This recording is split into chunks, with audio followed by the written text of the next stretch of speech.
the meeting to order for Monday, October 1st, 2018. Please rise for the pledge. I pledge allegiance to the flag of the United States of America and to the republic for which it stands, one nation, under God, indivisible, with liberty and justice for all. Let's pray. Dear Father, we just thank you for the opportunity to gather here tonight, Father, and conduct the business of the city. We just ask that you bless our community, bless those that are sick and hurting, be with our soldiers that are fighting for our freedoms both at home and overseas. Father, just ask that you bless this board and decisions we make for our community.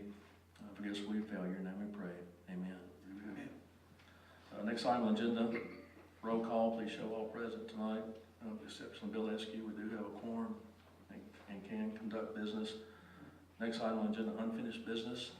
Is there any unfinished business? Next item, new business. Under new business, attorney invoice. Your attorney invoice was attached. Amount $3,637.50. I'd entertain a motion to approve that. Motion from Mike Morgan. Is there a second? Second. Second from Terry Glover. Any discussion? Mayor, I have a question, if you've got just a minute, please. Okay. About the first item on the bill. It's entitled Election Commission. It looks like it's some charges in the neighborhood about $937.50.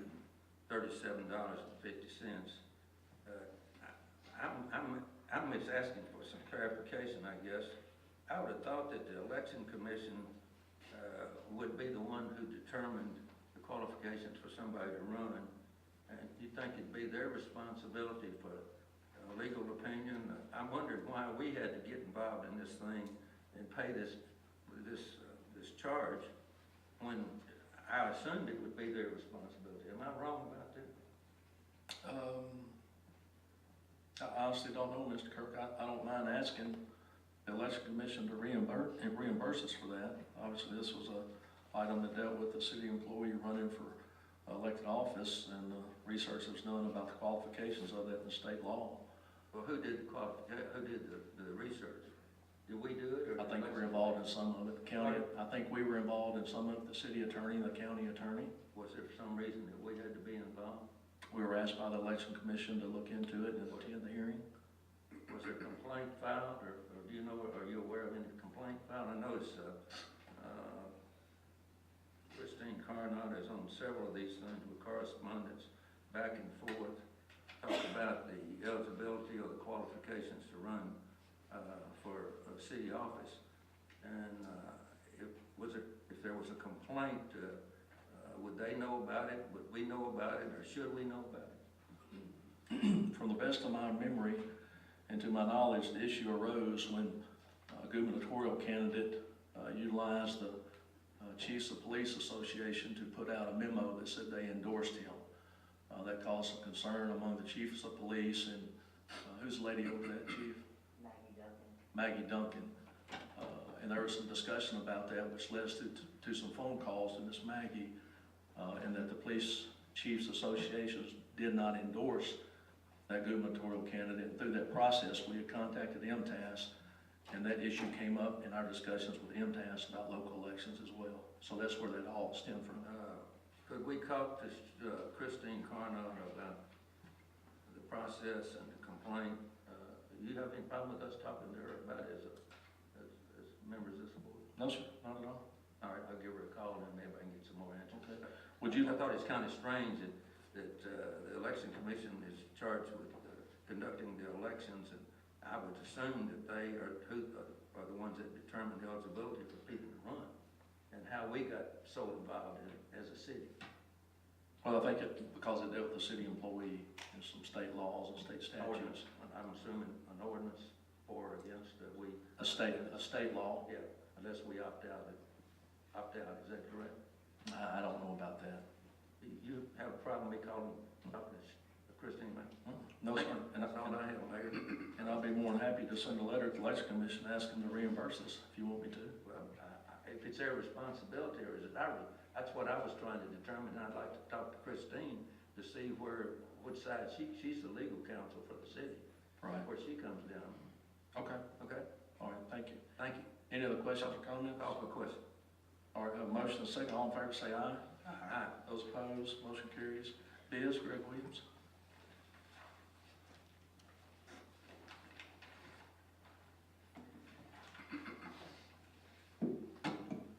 First bid I have is for 4 trucks, one for the water plant, wastewater plant, sanitation department, and the water sewer department, to replace some of the older trucks they have. These trucks were budgeted items. Notification was given through the State Gazette and direct to 4 vendors. Only had one response, and that was from Tim Castellaw Automotive for $128,937.52. There's a 1-ton pickup, 3/4 ton with a utility bed, 3/4 ton pickup, and a 1 ton with a utility bed. This does fall in line with the budget, and I recommend awarding the bid to Tim Castellaw Automotive of Dyersburg for $128,937.52. You've heard the recommendation, entertain a motion to So approve moved. this. Motion from Bob Kurtz, is there a second? Second. Second from Mike Morgan, any discussion? Greg, since we're replacing older trucks, are they traded in, or what do we do with those? We've got, for the water plant, they're replacing a 1987 truck that will be sold. Wastewater plant replacing a 1994 truck that will be sold. Sanitation has a 2005 truck. They plan to remove the bed that's rusted and install a spraying device on it. And on the water sewer truck is a 2007, and it will be transferred to the street department. Any other questions? Have a motion and a second. All in favor say aye. Aye. Those opposed, motion carries. Next item is for the water plant. It is for a software upgrade. They have a computer that operates their SCADA system that controls the wells and pumps. The computer went out, had to be replaced. The software that they were operating with would not run on the newer operating system. So we're at a point now where we need to upgrade the software. Contacted several local authorized installers and dealers of the Wonderware software. I got 2 no responses, 1 no bid, and a single bid of $15,498 from Industrial Controls and Electric of Dyersburg, and I would recommend awarding the bid to them. You've heard the recommendation, entertain a motion to approve this. So moved. Motion from Dennis Moody, is there a second? Second. Second from Mike Morgan, any discussion? All in favor say aye. Those opposed, motion carries. Thanks, Greg. Next on the agenda, representatives from RAP are in attendance tonight. Ms. Penny and Ms. Darrell, I'd like to call you forward and make your presentation.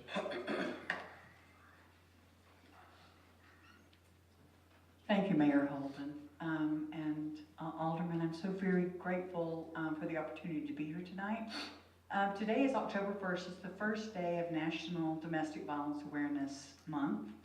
And so it's a particularly auspicious time, I think, to share with you the exciting news I got last week about the success of a program that we started with the Dyersburg City Police last year. And that program is called the Enhanced LAP program, or the Enhanced Lethality Assessment Program. And what that program means is that RAP partners, we're, for those of you who may not know, we're an agency that provides services to survivors of domestic violence and sexual assault and their families in 19 counties in West Tennessee. We have been working in Dyer County for about 2 years now, and our second year here, we were fortunate to have the partnership of the Dyersburg Police Department under the leadership of Chief Isbell. Working with Chief Isbell and at the time Captain Davis, we implemented a program where law enforcement officers, when they respond to a domestic assault, they have an assessment tool that checks first to see if the situation is potentially lethal. If it is, then they will call our hotline immediately and connect the victim to a RAP advocate. If it's not lethal, they will at least make a report about the victim and provide the contact information for the victim to our advocates so that they can follow up with that victim the first thing the next morning. And this is so important because in the past, officers, when they responded to a domestic assault, would provide information about the agency, but 9 times out of 10 victims don't call. They don't know who we are. They don't know what we can do. People don't like sharing what's happened to them with other people. They feel embarrassed, afraid, and so they don't call.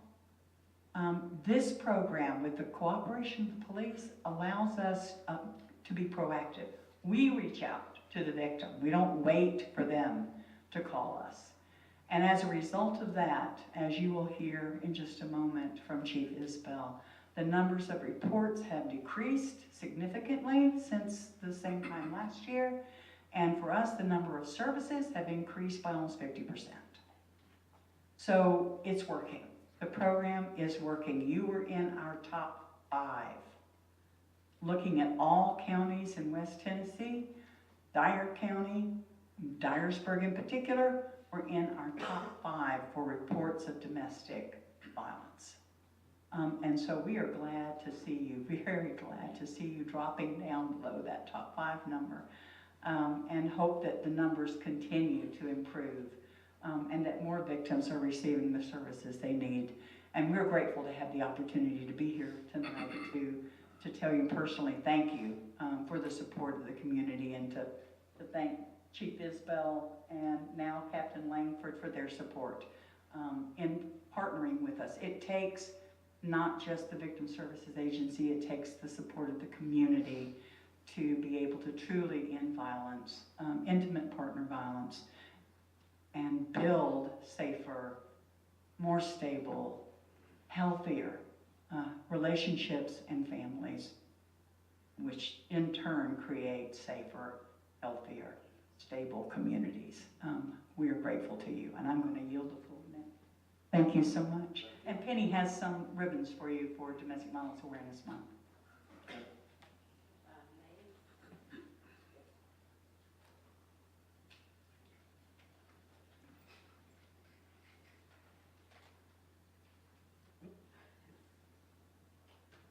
Thank you.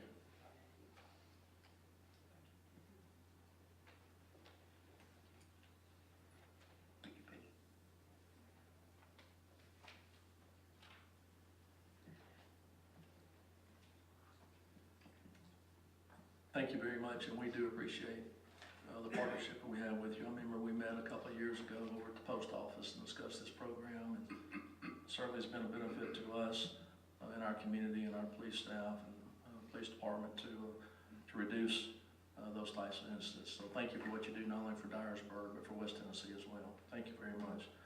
Chief Isbell is going to present the City of Dyersburg Police Department Annual Report.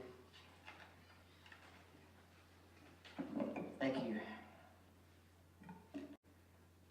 I'm going to start tonight. Basically, the crime report is going to be the focus of tonight's presentation just because of time. We have a lot of material to cover, and maybe we can cover the rest of the annual report at a later date, but definitely want to hit on some crime issues and what we're doing to address those. And I will start with the violent crime category, and often we see the reports that come out from the alarm industry to others that rank us consistently. Will we get a copy of that? Absolutely, yes sir, you will. Okay. That ranks us consistently in the top percentage of the most violent cities in Tennessee.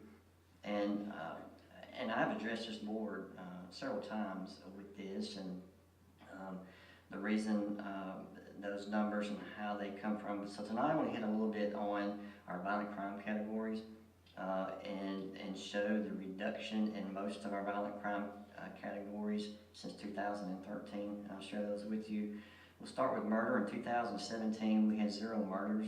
In 2016 we had 2. Forcible rapes were up this year. We had 10 reported, with 6 last year. And I want to let you know that if you go online and look at this report, you may see a higher number for rapes, and the reason for that, initially it was reported to TBI that we had 15. As a result of continuing investigations, we found a few reports that could be cleared out as unfounded. Therefore, those were taken off that top number. So right now, the number for 2017 is 10. And again, in 2016, we had 6. But I will note that in 2017,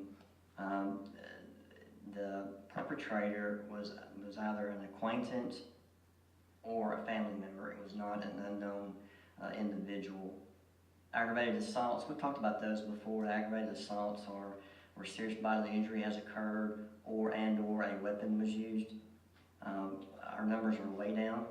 In 2017, we reported 146 aggravated assaults compared to 202 in 2016. In 2013, we had 220. 2014 had a lower year of 180. 2015 had 230.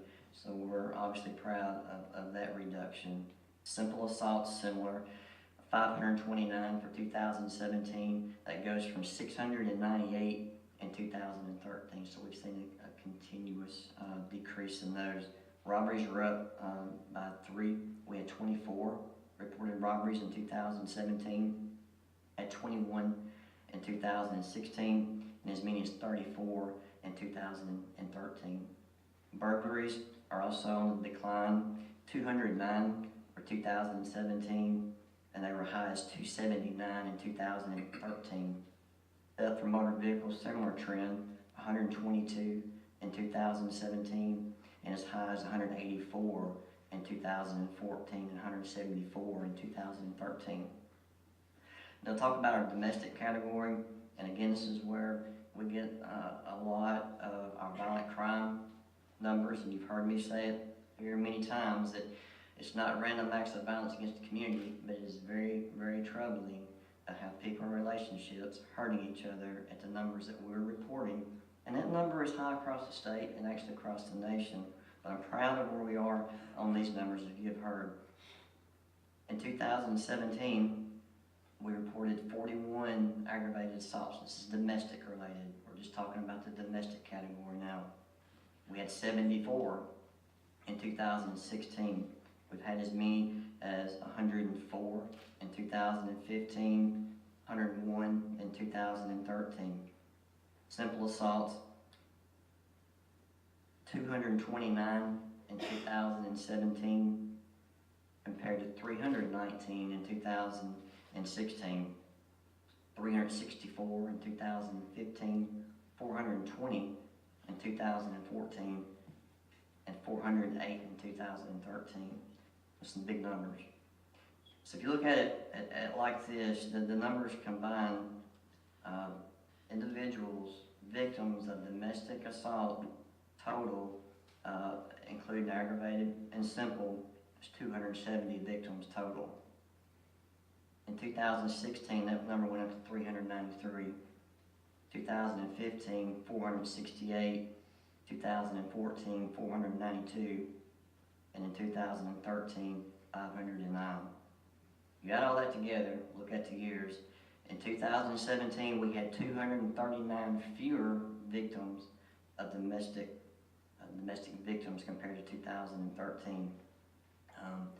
I want to thank RAP, a partnership, the work that they do. You know, law enforcement will respond. We provide the services that we can. We determine we can make an arrest if at all possible, follow the state law. We do follow-up investigations, but it absolutely requires services provided to the victims to turn this trend, and we're very, very, very proud of these numbers. And again, I want to thank you guys for being here, taking the time to travel into Dyersburg to be with us tonight. Also, I want to talk about our clearance rates. In 2013, our clearance rate was 32.5%. We're up to 41.54% in 2017. We've seen a